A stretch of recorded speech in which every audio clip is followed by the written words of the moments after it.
नमस्कार, मैं हूं आपके साथ नैना और आप देख रहे हैं न्यूज 31 उत्तराखंड। केंद्र सरकार की ओर से जारी अग्निपथ योजना का विरोध लगातार बढ़ता जा रहा है। वहीं इस बीच बागेश्वर में भी युवाओं ने इस योजना को लेकर रैली निकाली और सरकार से योजना को वापस लेने की बात कही। क्या है ये पूरी खबर, इस खास रिपोर्ट में देखिए। परीक्षा जल्दी कराओ, जल्दी कराओ, जल्दी कराओ।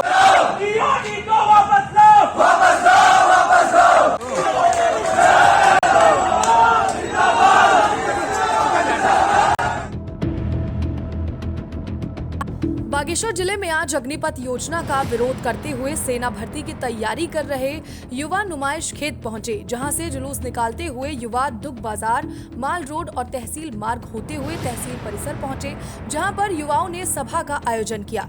इस दौरान सभा में लोगों ने कहा कि अग्निपथ योजना चलाकर सरकार युवाओं के साथ धोखा कर रही है। वहीं उत्तराखंड प्रदेश सैनिक बाहुल्य प्रदेश है और इस तरह के फैसले से देश का विकास रुक जाएगा। साथ ही सरकार को युवाओं के भविष्य को देखते हुए इस फैसले को वापस लेना चाहिए। वहीं इस मौके पर युवाओं ने कहा कि वो कई सालों से आर्मी की तैयारी कर रहे हैं और बागेश्वर के 2000 युवा ऐसे हैं जिनकी आर्मी की लिखित परीक्षा भी होनी है, जो कि अब इस योजना लागू होने के बाद कैंसिल कर दी गई।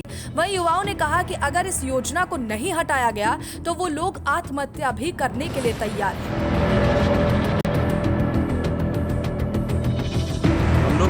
बहुत लंबे समय से आर्मी की तैयारी कर रहे हैं। यानी कि आप लगा लीजिए कि 12 पास होने के बाद ग्रामीण यहाँ गाँव में और कोई रोजगार नहीं होता, लोग 12 पास होते हैं, उसके बाद सीधे आर्मी की तैयारी करते हैं। कोई पहले अटेम्प्ट में होता है, कोई नहीं होता।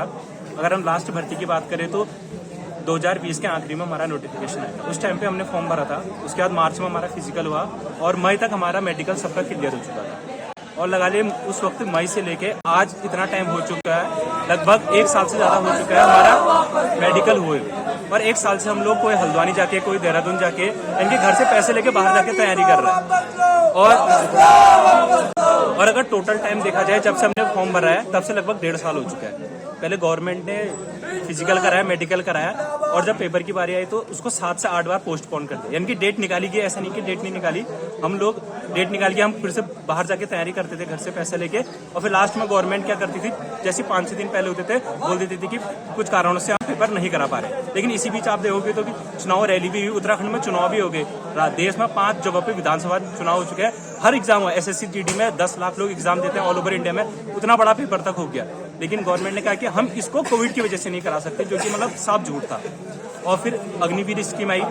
हमको स्कीम से कोई लेना देना उतना ज्यादा नहीं है, गवर्नमेंट का काम है स्कीम लाना और हम युवाओं की मर्जी है, वॉलंटरी है हम कि हम उसमें जाएं या ना जाएं। लेकिन जो हमारे साथ लगभग 2 साल से इतना बड़ा अन्याय किया गया, हमको रोक के रखा गया कि तुम्हारा पेपर होगा होगा होगा होगा होगा होगा करके 2 साल बीत गए। मैंने 21.5 साल की उम्र में फॉर्म भरा था, आज मेरी उम्र पूरी 23 हो चुकी है।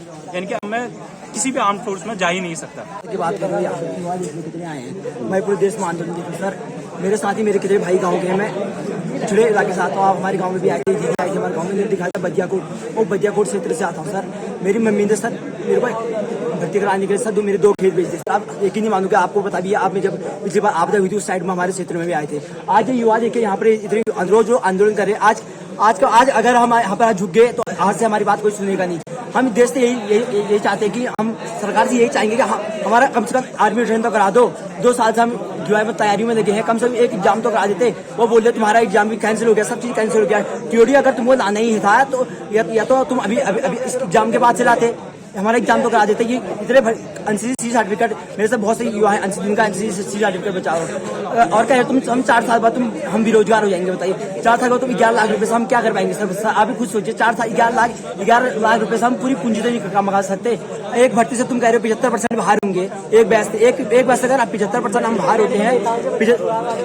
देखिए सर 75% हम बाहर होंगे, 75% में हर किसी को तो नौकरी नहीं मिल पाएगी, हर कोई नौकरी नहीं कर पाएगा। हर किसी का बच्चा तो जो जैसे मुझे जैसे कितने गरीब परिवार है यहाँ पे, इतने गरीब परिवार पीछे बंदे आ रहे हैं जो इतने दूर रास्ते आ रहे हैं, उन 75% में अगर बाहर होंगे तो कहाँ जाएंगे?